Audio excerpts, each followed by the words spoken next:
Hello everyone. आज mechanics of grinding discuss करने जा रहे हैं। इससे पहले हम लोगों ने ग्राइंडिंग प्रोसेस देखा है, टाइप्स ऑफ ग्राइंडिंग मशीन भी देखा है, जैसे surface grinding, cylindrical grinding, centreless grinding. इसके नोट्स भी प्रोवाइड किए हैं। तो सरफेस ग्राइंडिंग के केस में चिप थिकनेस देखेंगे, चिप लेंथ देखेंगे। सबसे पहले ये प्रोसेस देखें। हमारा जो ग्राइंडिंग व्हील होता है उसमें सिंगल जो इंडिविजुअल ग्रिट होती है या इंडिविजुअल ग्रेन है वो हमारा कटिंग टूल की तरह काम करता है। एक डायग्राम में भी हमने शो किया है कि ये ग्राइंडिंग व्हील है, ये हमारा ग्रेन्स हैं। ग्रेन्स जो हैं, एक सिंगल ग्रेन भी हमारा कटिंग टूल की तरह वर्क कर रहा है, वो भी हमारा मटेरियल को रिमूव कर रहा है।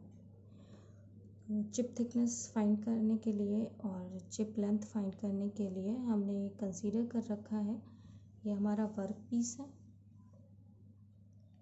और सिंगल ग्रेन से जो कटिंग एक्शन हो रहा है उसको इस डायग्राम में दिखाया गया है। पॉइंट सी से कटिंग एक्शन स्टार्ट हो रहा है और जो चिप का फॉर्मेशन है वो हमारा ए तक जा रहा है, यानी हमारा ए सी जो है ये चिप लेंथ हो गई। पूरा जो चिप का साइज़ है वो है ए, बी एंड सी, जो डायग्राम में दिखाया गया है। ये हमारा सेंटर पॉइंट है, जो ग्राइंडिंग व्हील है उसका सेंटर है। जैसे हमारा ये ग्राइंडिंग व्हील था तो इसका सेंटर पॉइंट ये वो दिखाया गया। ग्राइंडिंग व्हील का डायमीटर कैपिटल डी से डिनोट कर रहे हैं। डी हमारा डेप्थ ऑफ कट है, ये वर्क पीस था, इसको डी डेप्थ तक कटिंग की गई है तो डी क्या है, डेप्थ ऑफ कट है। एल एस चिप थिकनेस को डिनोट कर रहा है। डायग्राम में देखें तो ए सी, अभी मैंने बताया कि सी पॉइंट से कटिंग एक्शन स्टार्ट हुआ था और जिस तरीके से ये व्हील रोटेट हुआ है तो ए पॉइंट तक हमारा चिप कट होकर के बाहर आ रही है। सी ए बी चिप को डिनोट कर रहा है। तो इस केस में हमारा जो ए सी आर्क लेंथ ए सी है वो हमारा चिप लेंथ है, जिसको एल एस से डिनोट किया गया है। V work speed of work piece है, वर्क पीस की स्पीड है। V W velocity of grinding wheel है, ग्राइंडिंग व्हील जिस वेलोसिटी से रोटेट कर रहा है, या ये भी कह सकते हैं ग्राइंडिंग व्हील की सरफेस वेलोसिटी जो है वो हमारा वी डब्ल्यू से डिनोट किया गया है। डायग्राम को देखते हैं, डायग्राम कंसीडर करें। ये जो बी पॉइंट है ये ओरिजिन से ज्वाइन कर दिया गया है और जो चिप का ए पॉइंट है उसको भी ओरिजिन से ज्वाइन कर दिया गया है। ओ ए थीटा एंगल फॉर्म कर रहा है वर्टिकल से। देखिए डायमीटर जो था कैपिटल डी था, तो ओ सी लेंथ कितनी हो जाएगी हमारी, d/2, क्योंकि ये हमारी रेडियस के इक्वल होगी, ग्राइंडिंग व्हील के रेडियस के। स्टार्ट करते हैं। देखिए डायग्राम को कंसीडर करते हैं। डायग्राम मैंने एक अलग पेपर पे बना रखा है ताकि डायग्राम हमारे पास हमेशा सामने रहे। डायग्राम में देखें अगर तो हमारा ओ ए हमारा इक्वल होगा ओ सी के, और ये हमारा क्या है, रेडियस ऑफ ग्राइंडिंग व्हील। ये कितना हो जाएगा, d/2। Triangle A O F अगर कंसीडर करें, इस डायग्राम में देखें ट्राइंगल ए ओ एफ, ये राइट एंगल ट्राइंगल है। इस केस में कॉस थीटा की वैल्यू कितनी हो जाएगी, कॉस थीटा हमारा होता है, कॉस थीटा होता है हमारा base upon hypotenuse. That means base कितना हो जाएगा, ओ एफ, और इसका हाइपोटेन्यूज हो जाएगा ए ओ, हो जाएगा O F upon A O. O F को हम लोग और क्या लिख सकते हैं, ओ एफ इक्वल होगा हमारा ओ सी माइनस सी एफ। एक बार फिर से देखें, हमारे पास ये लेंथ है, ओ एफ है, हमें ओ एफ को कैसे लिख सकते हैं, सी ओ ये लेंथ माइनस सी एफ, तो इसकी जगह पे हमने लिख लिया है O C minus F C upon A O cos theta equals to O C हमारा कितना है d/2 एफ सी। देखिए एफ सी क्या था, डेप्थ ऑफ कट है, जो कि हमारी स्मॉल डी से हमने दिखा रखा है, ऐसे हो जाएगा स्मॉल डी अपॉन ए ओ भी हमारा d/2 है, ये भी हो जाएगा d/2।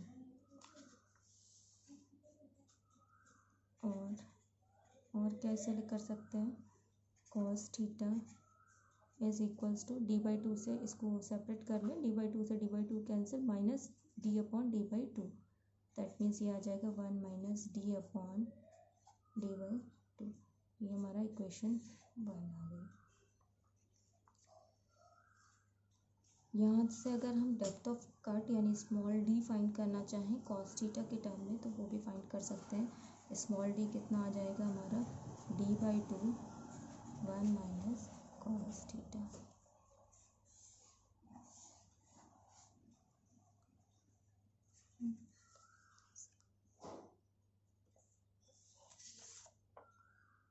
Now in figure A O F, दोबारा से देखें इसी ट्रायंगल में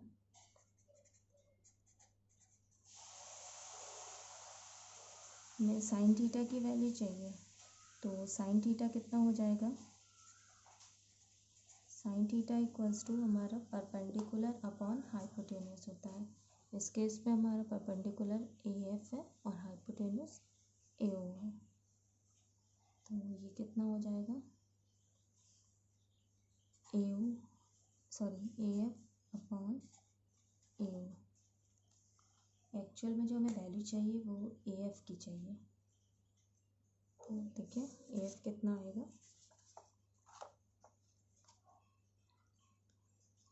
ए एफ इज इक्वल्स टू, यहाँ देखिएगा साइन थीटा हमारा ए एफ अपॉन ए ओ था, ए एफ इक्वल्स टू हो जाएगा A O sine theta, A F equals to A O sine theta.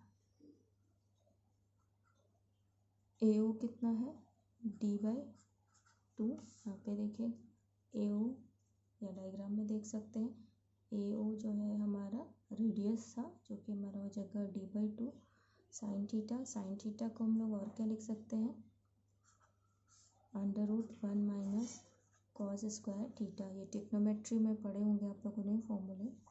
यहाँ पे हम इक्वेशन 1 से कॉस थीटा की वैल्यू पुट कर दें, तो क्या हो जाएगा A F equals to d/2 1 minus cos square theta की वैल्यू हमारी इक्वेशन 1 में निकली थी, ये इसको यहाँ पे पुट कर देते हैं, 1 minus D upon d/2 square. A F equals to d/2 √1, इसको ब्रैकेट को ओपन कर ले अगर, तो आ जाएगा a माइनस बी का होल स्क्वायर, 1 का स्क्वायर 1 ही होगा, plus D square upon d²/4 minus 2ab होता है 2 into 1 into D upon d/2 bracket close. यहाँ से क्या आ जाएगा, ए एफ इक्वल्स टू आ जाएगा d/2 √1, इसको ओपन कर ले, -1 प्लस ये 4 ऊपर चला जाएगा, 4d² upon capital D square, यहाँ पे देखें -2 small D upon capital D, और ये जो हमारा डिनोमिनेटर का 2 था ये ऊपर आ जाएगा इंटू 2, 1 से 1 cancel, A F equals to d/2 √4 sorry, symbol change होने थे, यहाँ पे माइनस होगा तो plus, -4d² upon d², positive में 2 2 जा 4, d upon capital D। AF को और सिंप्लीफाई कर लेंगे तो AF इक्वल्स टू हो जाएगा d/2 अंडर रूट, यहाँ से 4 कॉमन आ रहा है, 4 कॉमन ले लिया, small d upon capital D minus d² upon capital D²। AF को और सिंप्लीफाई करेंगे तो हमारे पास AF इक्वल्स टू आ जाएगा d/2 अंडर रूट,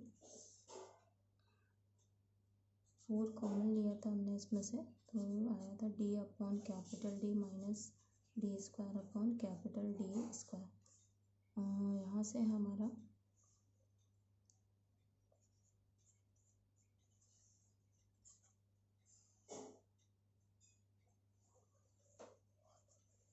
d² भी कॉमन ले लें तो हमारे पास क्या बचेगा, अगर d² कॉमन ले लेते हैं तो यहाँ आ जाएगा d into D minus d²।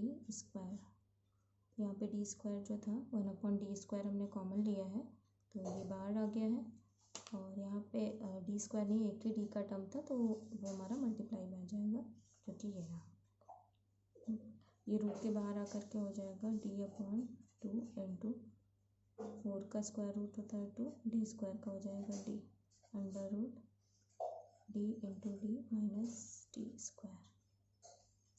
Cancel.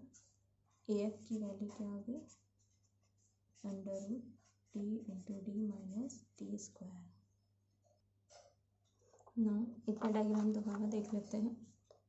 Diagram में हमने बताया था कि AC डायग्राम देखिएगा, ये चिप फॉर्मेशन हुआ है, AC जो है हमारी, ये AC हमारी जो है वो चिप लेंथ को डिनोट कर रही है, ठीक है।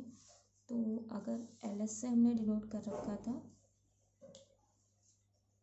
आर्क लेंथ को, सॉरी चिप लेंथ को LS से डिनोट कर रखा था, तो LS हमारा किसके इक्वल हो जाएगा, आर्क लेंथ ऑफ AC। ये AC आर्क के इक्वल हो जाएगी हमारी चिप लेंथ। देखिए ये जो हमारी आर्क है ये बहुत स्मॉल होती है, वेरी स्मॉल होती है, तो हम ये कंसीडर कर सकते हैं कि आर्क AC जो है वो स्ट्रेट है, that means arc AC is approximately equals to chord AC। तो LS को हम ये अप्रॉक्सीमेटली इक्वल्स टू जो हमारा है आर्क लेंथ ऑफ AC, ये अप्रॉक्सीमेटली इक्वल होगा chord length of AC, that mean LS equals to हमारा आ जाएगा अप्रॉक्सीमेटली AC के इक्वल। देखिए इस डायग्राम में ट्रायंगल AFC को देखें तो हमारा ये AC हाइपोटेन्यूज एंगल, ये F पॉइंट पे जो एंगल फॉर्म हो रहा है ये 90 है, और AC क्या है, हाइपोटेन्यूज है, तो हमारा AC कितना हो जाएगा, AF² प्लस FC², हमारा ये कितना हो जाएगा, under root AF² plus FC², ठीक है। अब AF की बात करें, AF कितना होगा, AF तो हमने ऑलरेडी निकाल रखा था, यहाँ पे देखें AF, तो इसकी वैल्यू पुट कर देते हैं, AF² यानी अंडर रूट हट जाएगा, D minus D² plus FC²। Diagram में देखें FC किसके इक्वल होगा, ये हमारा क्या था, डेप्थ ऑफ कट यानी स्मॉल d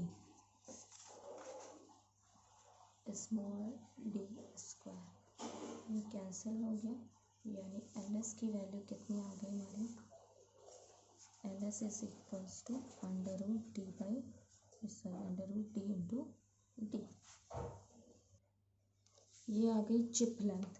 ये चिप लेंथ जो है ये तभी वैलिड है जब हमारा small v is less than होगा वी डब्ल्यू के।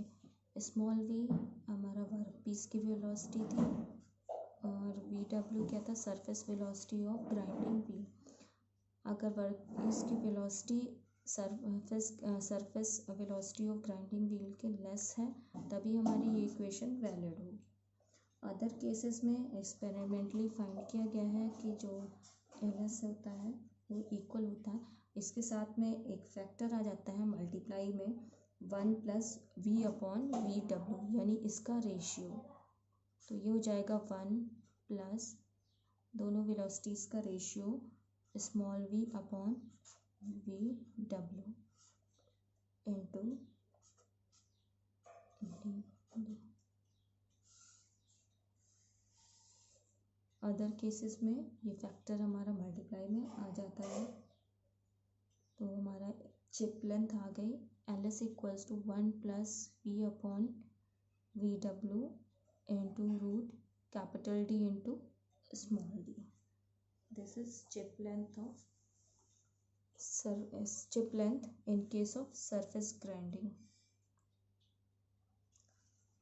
इसके बाद मैक्सिमम चिप थिकनेस फाइंड करनी है। मैक्सिमम चिप थिकनेस हम नेक्स्ट वीडियो में आप लोगों को दिखाएंगे।